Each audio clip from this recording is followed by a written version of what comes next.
to your husband Right. and Thank you. to you.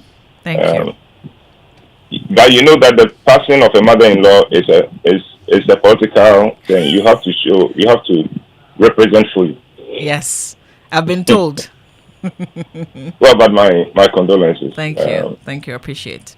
Right. But Mama V, it is very possible we'll rerun this play. Okay. The response of people is like that. I think we can't let the play go to sleep. We'll Mm. have to find a date and Right. rerun it again. So you'll get a chance to Great. rerun it. But would be available to support you and your husband in Thank this you.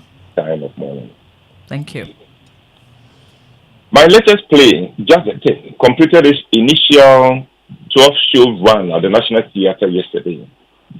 I am very grateful to everyone who made the time to come and watch it.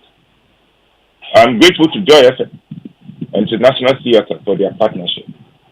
I'm also grateful to GCB Bank and to Gino Tomato Mix and Multiply and to Ebony Condoms for their sponsorship and support. I've received great reviews and feedback from our patrons, but some patrons said they did not see the link between the play and its title. I believe that when people heard the title, Just the Tip, they decided what the title meant and wrote their own plays for the title. Then they came to the National Theatre expecting to see the play they had written in their mind, and they found the actual play very different from the one they had written in their minds. The truth, however, is that the title is apt for the play and has a lot to teach us about life. So let's talk about the title, Just the Tip.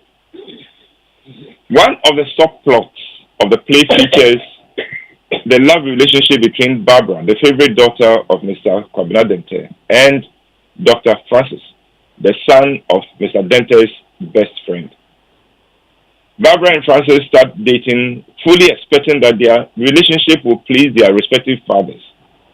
However, to their dismay, both fathers stand firmly against the relationship, and the two young lovers are forced to break up and go their separate ways.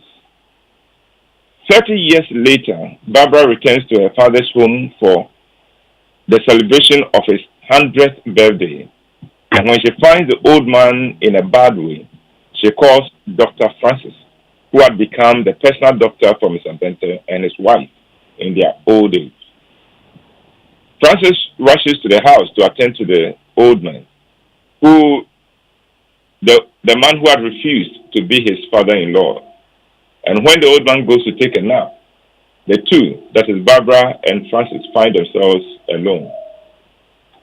Both of them have at this time lost their spouses and are determined to renew their love relationship. When Mr. Dente invites Dr. Francis to stay for lunch, Francis and Barbara see that as a good sign, and Francis resolves to ask for Barbara's hand a second time after lunch. He is convinced that Mr. Denton will say yes this time. As a prelude to asking for Mr. Denton's permission to marry his daughter, Francis asked the old man why he refused to allow him to marry Barbara some 30 years ago. Mr. Denton answered the question by dropping a bombshell. He tells his daughter, "I could not allow you to marry Dr. Francis because the two of you have the same father. Your mother had you with Francis's father." The two are shocked. It is the first time both Francis and Barbara are getting any inkling that they are half siblings. Now they are grateful that they did not go on to marry each other, since they would then have been auntie and uncle to their own children, and their children would have been cousins to each other. They realized that the connection they had for each other was just the tip of the reality of their relationship. I happen to believe that nothing happens against any of us. Instead, everything happens for us. Even the biggest disappointments and betrayals, they all happen for us, not against us. Unfortunately, because as humans we can only see just the tip, we fail to appreciate the full implications of things not going our way. Years ago, I was the head of marketing and sales for a big company, and I had to recruit sales executives for my department. One of those who applied for the position was a young man who had made first class from University of Ghana's School of Administration. I invited him to my office and said to him, "Young man, I applaud your academic achievement. To make a first class from Legon is not easy. So congratulations. But I'm not going to employ you. With a first class in business administration, you have the brains to go further in your education. So please do so. Don't chase money at this point. Please make whatever sacrifices are necessary to enable you to do your master's and even PhD." Of course, the young man was very disappointed. He pleaded with me to rescind my decision and give him the job, but I knew that if I gave him the job, he would be shortchanging himself. Fast forward 10 years later, a young man comes to me and says, "Uncle Bo, do you remember me?" I didn't. He said, "About 10 years ago, I applied to work for you, but you refused to give me the job. You asked me to go back to school." Now I remembered him and wondered if he was still mad with me for turning him down. But he said, "You said I should go back to school. I was not happy with you, but after I had gotten over the bitterness, I went back to school. I now hold a PhD, and I am lecturing at the university and consulting for a lot of companies, both local and international. I've been looking for you to thank you for forcing me to go back to school." If I had offered him the job, he would not have returned to school, and he would not have found real fulfillment in his life. And yet, because as a human being, all he could see was just a tip of reality, he felt I was being very wicked and mean towards him. Things happen for us, never against us. Unfortunately, because all we see and know is just a tip of reality, we tend to misunderstand life's attempts to bless us and we respond with bitterness.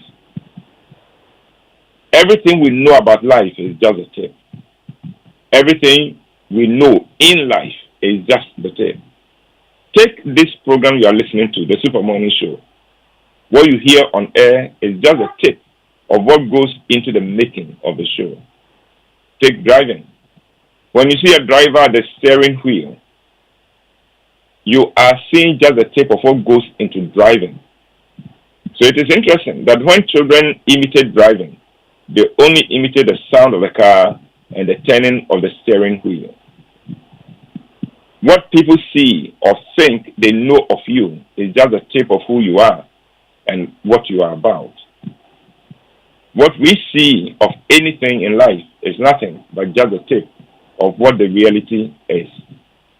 This is the reason we should be careful about what we think we know, because on this side of eternity, we can only know and experience just the tip. As the Apostle Paul wrote to the Corinthians, now we know only in part, and we see through a film darkly. This is the reason why none of us should take what people say about us too seriously. Because whatever people say about us, they are saying that based only on just the tip of our lives, the part that they see. They don't know us fully for them to be able to offer an opinion on us that we should take too seriously. And remember, what I've just said is also just the tip. And Mama V, this Yes, is my presentation. And this is just the tip. Uncle Bo, I feel like many of those who wrote the play in their minds are probably men. They have what? They are probably men.